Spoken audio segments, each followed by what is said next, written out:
வணக்கம் நேயர்களே.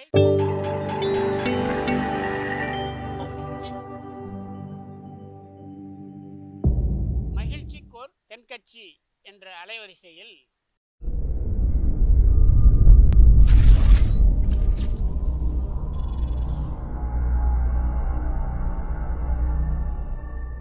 சிரிப்போம், சிந்திப்போம், செயல்படுவோம் என்ற தொடர் நிகழ்ச்சி தினமும் காலை 8 மணிக்கு யூடியூப் அலைவரிசையில் ஒளிபரப்பாகும் என்பதை மகிழ்ச்சியோடு தெரிவித்துக் கொள்கிறோம். வயிறு பசிக்குதேங்கிறது சிலரோட கவலை, வயிறு பசிக்க மாட்டேங்குதே அப்படிங்கிறது சில பேரோட கவலை. 2 விதமான கவலைக்கும் வயிறு தான் காரணமாக இருக்குது. வயிறு பசிச்சதுன்னா அது இயற்கை, வயிறு பசிக்கலைன்னா அது வியாதி. ஆனால் பசியையும் நாம் பசிப்பிணி அப்படின்னு தான் சொல்லுவோம். என்ன காரணம்? வியாதியை போக்க வேண்டியது எவ்வளவு முக்கியமோ அதை விட முக்கியம் பசியை போக்க வேண்டியது. ஒரு சமுதாயத்தில் பசிப்பிணியே இருக்கக்கூடாது, அதுதான் நல்ல சமுதாயம். பசியை போக்கணும்னா சாப்பாடு போடணும், பசியின்மையை போக்கணும்னா வைத்தியம்தான் பண்ணணும். இது சம்பந்தமாக எவ்வளவோ ஆராய்ச்சிகள் நடக்குது, நிறைய மருந்து கண்டுபிடிச்சிருக்கிறாங்க. நம்ம உடம்பில் பசியை தூண்டக்கூடிய பகுதி எது, இதை முதல்ல தெரிஞ்சுக்கணும் இல்லையா? நாம் சாப்பிட்ற ஆகாரம் செரிக்கிறதுக்கு எது காரணம் தெரியுமா? நம்ம மூளையோட பின்பகுதி தான் அதுக்கு காரணமாக இருக்குதாம்.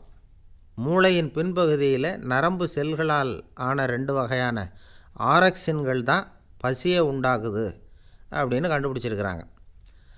2 ஆய்வாளர்கள் இதை கண்டுபிடிச்சிருக்காங்க. அவங்க 2 பேரும் டெக்சாஸ் பல்கலைக்கழகத்தில் ஹார்வர்டு ஹக்ஸ் மருத்துவ கல்வி நிலையத்தில் பணிபுரிகிறவங்களாம். உண்பது தேவைங்கிறது உணரப்படும் போது மூளையின் அந்த குறிப்பிட்ட பகுதி ஆரக்சின் அப்படிங்கிற ஹார்மோன்களை சுரக்கும். அது பசி உணர்வை தூண்டும் அப்படிங்கிறது தான் அந்த ஆய்வாளர்களின் கண்டுபிடிப்பு. இந்த ஆரக்சின் வேறு சில உயிரினங்கள்லேயும் உண்டு. இப்போ எலிகளில் கூட இது இருக்குது. அதனால் எலிகளை வச்சு இது சம்மந்தமாக ஆராய்ச்சி பண்ணாங்க. எலிகள் உடம்பில் ஆரக்சினை செலுத்தி பார்த்தாங்க. உடனே என்னாச்சு தெரியுமா? அந்த எலியெல்லாம் பசியால் துடிக்க ஆரம்பிச்சுட்டுது. எதையாவது தின்னு பசியை தீர்த்தா போதுங்கிற அளவுக்கு அந்த எலிகள்லாம் அல்லாட ஆரம்பிச்சுட்டுது. இயல்பாக சாதாரணமாக அந்த எலிகள் எவ்வளவு சாப்பிடுமோ அது மாதிரி 8 முதல் 10 மடங்கு அதிகமான ஆகாரத்தை 1 மணி நேரத்துக்குள்ளே சாப்பிட்டு தீர்த்துட்டு தான். சில எலிகளின் மூளையில் இந்த ஆரக்சின் அளவை கட்டுப்படுத்தி பார்த்துருக்குறாங்க. உடனே என்னாச்சு தெரியுமா? அதெல்லாம் சாப்பாட்டை கண்டால் முகத்தை திருப்பிட்டு போக ஆரம்பிச்சுட்டு தான். அந்த எலிகளுக்கு பசி எடுக்கலையாம். இந்த ஆராய்ச்சியின் அடிப்படையில் பசியை எடுக்காமல் இருக்கிற மனிதர்களுக்கும் பசியை தூண்ட முடியும் அப்படின்னு சொல்லி ஆராய்ச்சியாளர்கள் தெரிவிச்சிருக்கிறாங்க.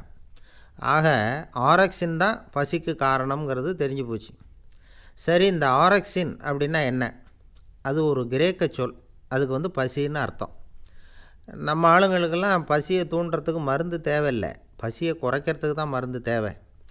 ஒரு அம்மா டாக்டரை தேடி வந்தாங்களாம். டாக்டர், எங்கள் வீட்டுக்காரருக்கு திடீர்னு அகோர பசி, நிறைய சமைச்சு போடுறேன், அவ்வளவையும் சாப்பிட்டுட்டு கீழே கிடக்கிற குப்பை கூலங்களையும் எடுத்து சாப்பிட ஆரம்பிச்சுட்றார், என்னன்னு கவனித்து பாருங்கள் அப்படின்னாங்களாம். எவ்வளோ நாளாக அப்படி இருக்குதுன்னு கேட்டிருக்காரு டாக்டர். 1 வாரமாக அப்படி இருக்குதுன்னாங்களாம். இவ்வளவு நாளாக ஏன் சும்மா இருந்தீங்க? ஆரம்பத்திலே இங்கே அழைச்சிட்டு வர வேண்டியது தானே அப்படின்னாரான் டாக்டர். அது ஒன்றும் இல்லை டாக்டர், வீடு பூரா சுத்தமாகட்டுமேன்னு பார்த்துக்கிட்டு இருந்தேன் அப்படின்னாங்களாம் அந்த அம்மா.